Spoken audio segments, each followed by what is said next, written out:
Hello दोस्तों, तो आज हम आपको एकादशी का कैसे व्रत किया जाता है, उसका कहानी क्या है, हम आपको बताएंगे। एक बार युधिष्ठिर ने श्री कृष्ण से पूछा कि वैशाख मास की शुक्ल एकादशी का नाम क्या है। तो वो भगवान कृष्ण भगवान कहने लगे कि हे धर्मराज, मैं आपसे एक कथा कहता हूँ। महर्षि ने वशिष्ठ जी ने राम जी से कहा था, तो बोले कि हे गुरुदेव, ऐसा कोई व्रत बताइए जिससे सब समस्त पाप नष्ट हो जाए।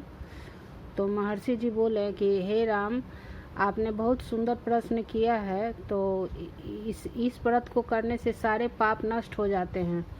तो वैशाख मास में एक जो एकादशी आती है उसे मोहिनी एकादशी कहते हैं, जो सब पापों को मुक्त कर देता है और मोह जाल से ख़त्म कर देता है। इसकी कथा ध्यानपूर्वक आप लोग भी सुनिए। सरस्वती नदी के तट पर एक नगरी थी जिसमें चंद्रवंशी नामक राजा रहते थे। उन्होंने धन धान से बहुत पुण्य कमाया था और उनके 5 पुत्र थे और 5 पुत्र में सभी अच्छे थे। उनके जब सबसे छोटे पुत्र जो थे वे बहुत ही थोड़ा सा अलग टाइप से निकल गए थे। तो उनका रहन सहन वेश्या दुराचारी मनुष्यों की संगति में रहकर जुआ खेलते थे वे, और पर स्त्री के साथ रहते थे।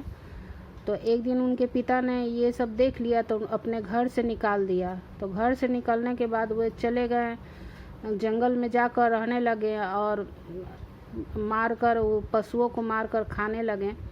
तो एक बार नदी के तट पर थे, अति दुखी होकर रह रहे थे, चोरी कुछ नहीं मिल पाया। तो एक बार एक महाराज मतलब कि एक महाराज थे जो ऋषि मुनि होते हैं, वही आए और ऋषि मुनि नहाने गए। तो उनका जो शरीर का जो छींटा पड़ता है पानी का, तो उसके देह पर दुराचारी के शरीर पर पड़ गया।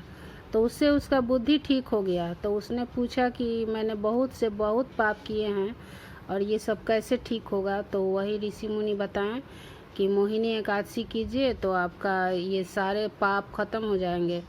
तो उसने वैसा ही किया और बहुत अच्छा आदमी बन गया। उसके ऋषि मुनि के कहने पर उसने मोहिनी एकादशी किया, वही वैशाख शुक्ल पक्ष की जो वैशाख में जो पड़ता है मोहिनी एकादशी, और अच्छे कर्म करके जब वह मरा तो वो अपना स्वर्ग लोक को चला गया।